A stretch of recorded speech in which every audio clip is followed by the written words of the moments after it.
So we're going to have a little bit of fun today out in the West Junkyard. Today's job involves this beauty buried in the rubble. Nope, I'm not going to restore it. I'm going to take the engine out of it and the transmission.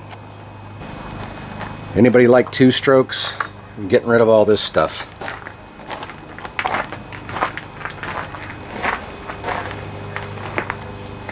All right. So unfortunately, you'll be able to see when I pull it out that the axle is broken on this lawnmower. One of the really desirable things about this lawnmower is right down in here. That there is the transmission, and it's a Peerless 700. I believe that's what it's called, 5-speed. And it's one of the most desirable trannies you can have if you're going to build a race go-kart or race lawnmower. If you're going to build any sort of jalopy and you need a transmission, this is a good one to go with. So I'm going to extract it. The rest of this lawnmower, unfortunately, I think is going to the junkyard unless someone wants it. And I have no idea where to start on this thing. Just gonna start taking off nuts and bolts, I guess.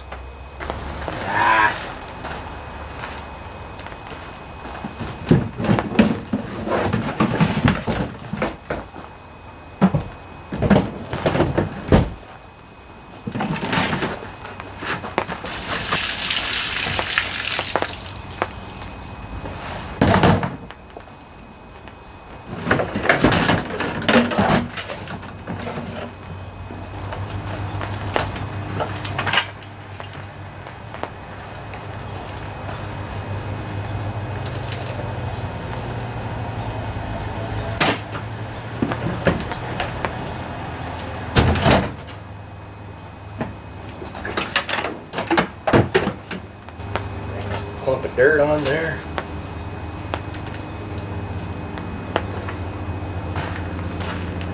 Yeah, and a lot of these rear engine riders have this bracket on the back where you can basically flip the lawnmower up vertical for storage, or if you need to work on the deck, so that's handy. Oh boy. Alright, wish me luck, folks. I don't know how heavy this thing is. Oh boy. Oh boy.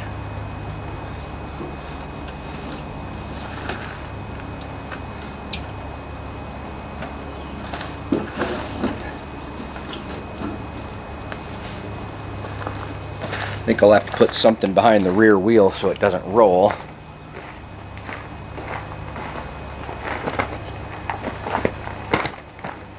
This should work.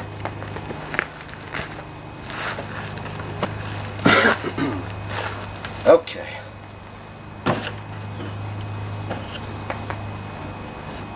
Gonna have to summon some beast power here. Roar.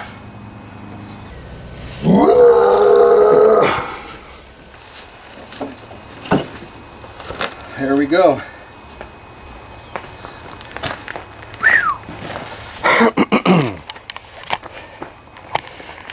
Check it out, folks.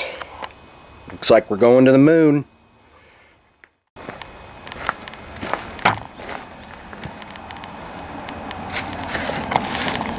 You can see we have a little passenger here. So the frame appears to be in good shape, but you can see what I was talking about here. You can see the axle is just flat out busted out of there.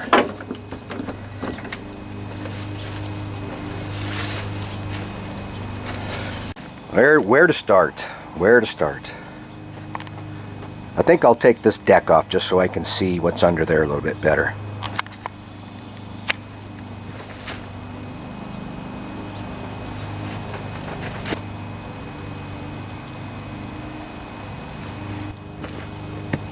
Okay, I'm going to lower the deck as much as possible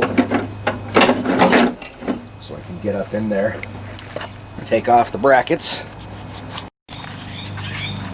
Okay, so to take this deck off, just got to start pulling out the cotter pins or clips.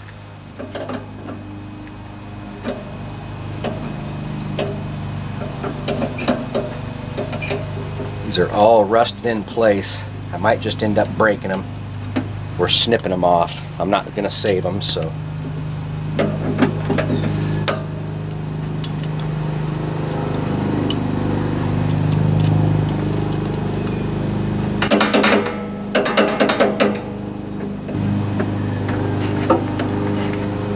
Just twist and twist and twist and pull, and eventually you get it out. That's how it's done.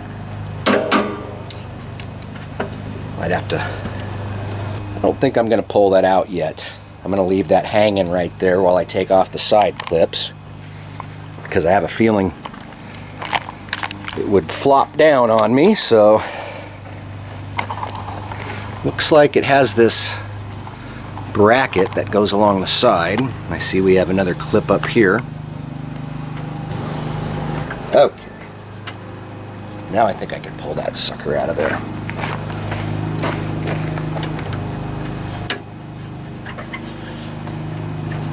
Yep.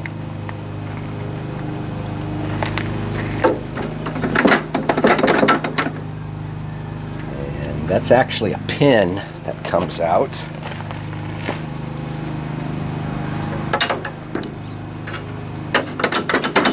Free there.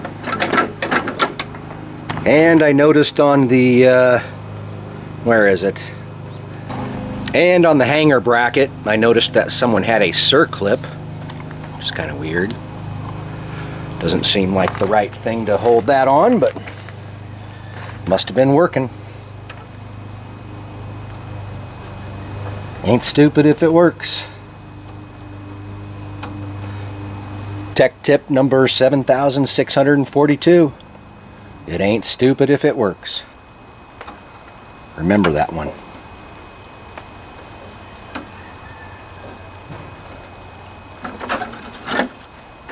And then the last bracket on this side.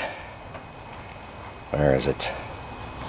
And this looks like the last connection point here. It's so dirty I can't tell what type of clip is even holding it on.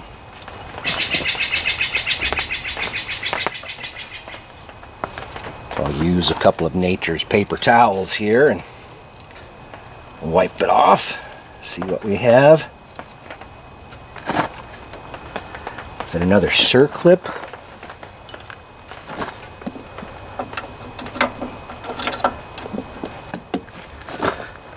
Dang, that looks like a bolt. Well, that is a bolt, and it has a nut on the other side, darn it. So I have my 9/16 wrenches here.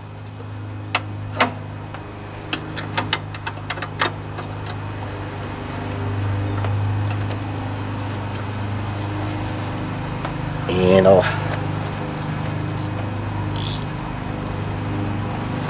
get a wrench on the other side here. Yeah, it's not too bad. You can reach it.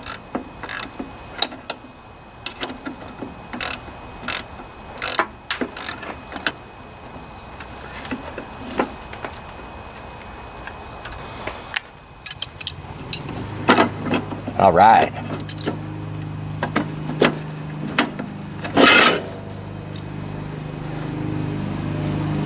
It's a bolt and spacer setup.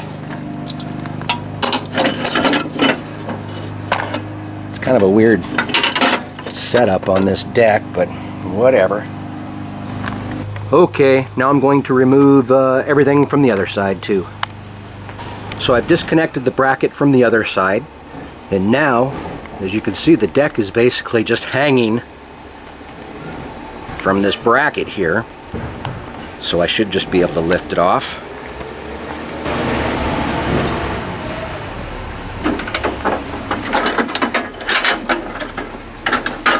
There we go. Looks like we're just connected by the belt here. So up here, can actually just push this bracket down. It's spring loaded. That's neat. Very nice.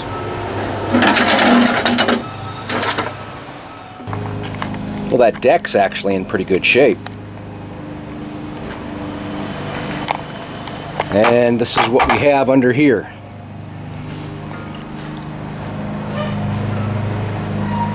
Looks like everything's intact. So, unfortunately, it looks like one of the things that needs to happen is I need to take this pulley here off the transmission. And as you can see, this sucker is rusted on. I think that's a circlip that needs to be taken off.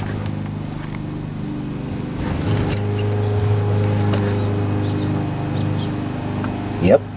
Oh!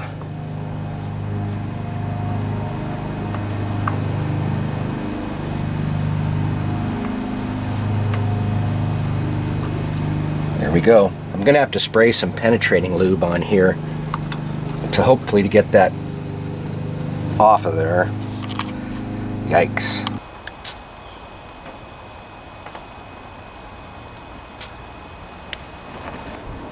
Alright, so to take this belt off, I think I can just can pull this pulley over, put something in there to hold it. This darn thing still won't budge. So I brought out the big guns here. I hate using pullers because they usually end up breaking something or bending something. In this case, it'll probably bend this pulley here. So I gotta keep an eye on that.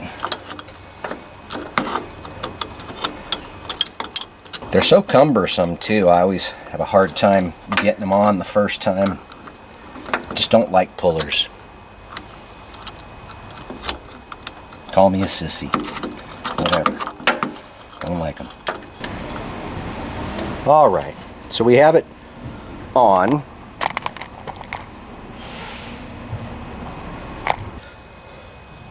So we'll put this on, start cranking it down. Like we've already lost one of the arms here.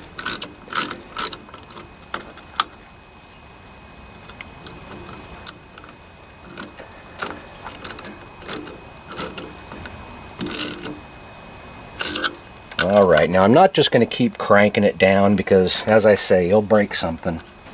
But I am going to watch it closely here. And I am going to watch it closely here to see if I could see it coming off the shaft at all.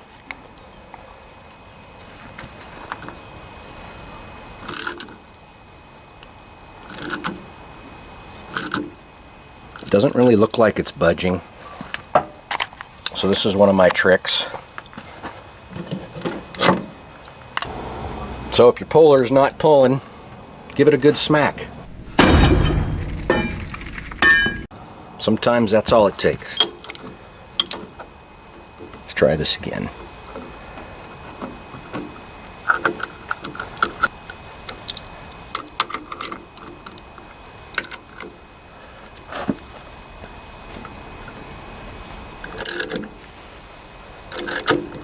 Wear eye protection for this.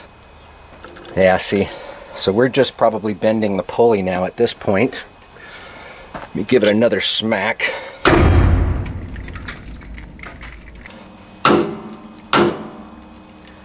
Hey, is that working? I think that might be working. Imagine that.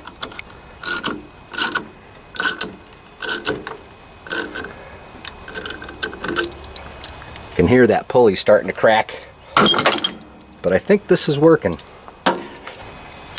Hook up this puller again. Did I mention that I hate pullers? I hate having to use them. It's always a pain in the butt.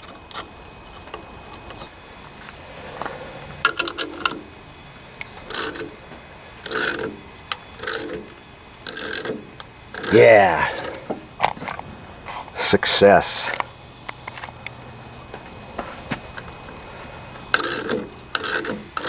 And we didn't break or bend anything, as far as I know. Nah, we're good.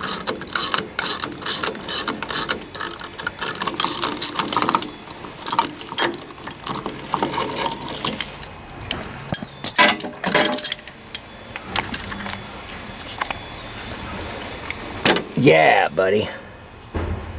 And that's a lot of nasty stuff. Yeah, see, if you fight this pulley a little too hard, you're going to break this shaft off. 'Cause that's not a real strong output casting there. So you got to be careful taking this thing off. Alright, I think we can take off these bolts now that hold this plate on. Yeah, I sure am glad I didn't pry on that pulley too hard, because I could have broke that transmission casing here. I could tell it was flexing back and forth, so be careful not to break that shaft off. Alright, so this is my 1/2-inch socket.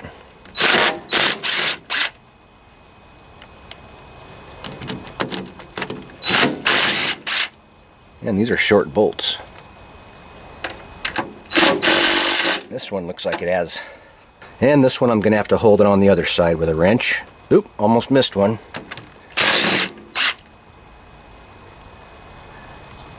Take off these belt keepers.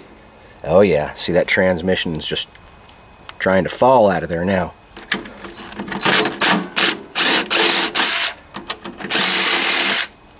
Alright, now we got to figure out how to get the rest of this transmission out of here.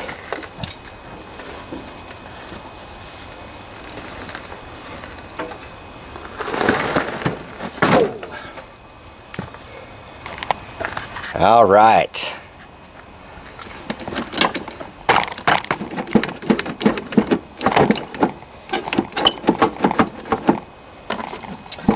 So, that must be the neutral safety switch. We're still attached at the chain.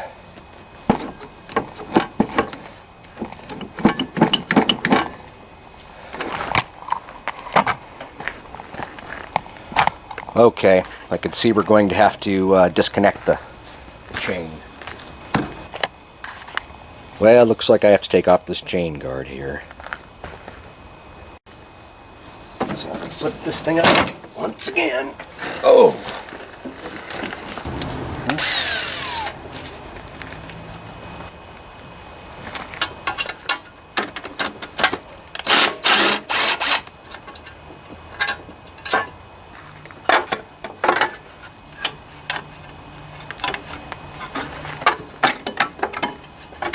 Ah!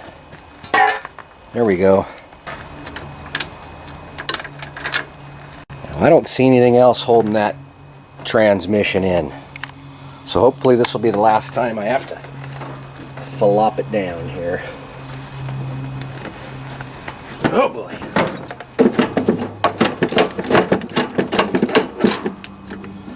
Still catching on something. Oh, okay.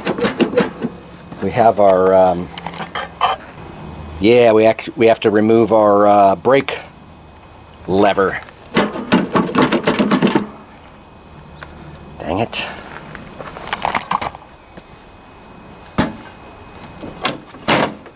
Oh boy. Man, I wish I knew what I was doing. Job would go a lot faster. So another good old cotter pin holding this on.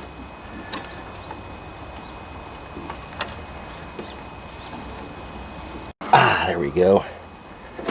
All right, this darn thing should come out of here now, hopefully. All right, let's see if we have any luck. Oh yeah. Hopefully I can get it out. Ouch!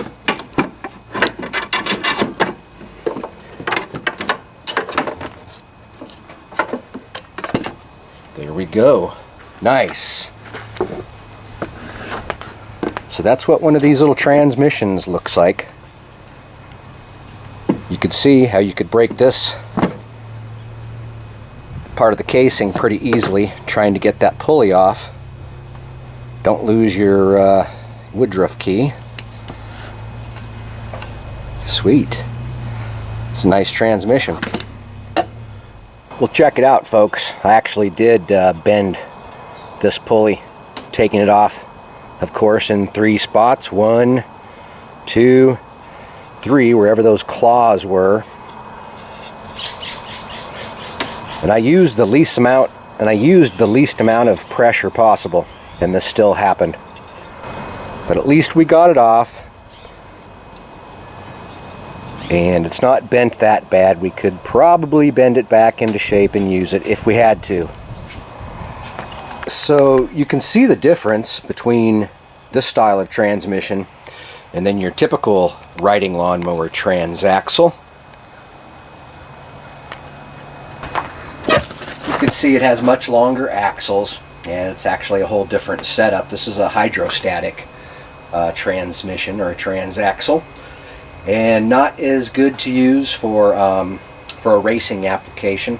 As you can see, these long skinny axles would be the first thing to break if you were pushing this transmission to its limits. Nice. I'm going to clean this up, and one of you folks may end up owning it if you're lucky.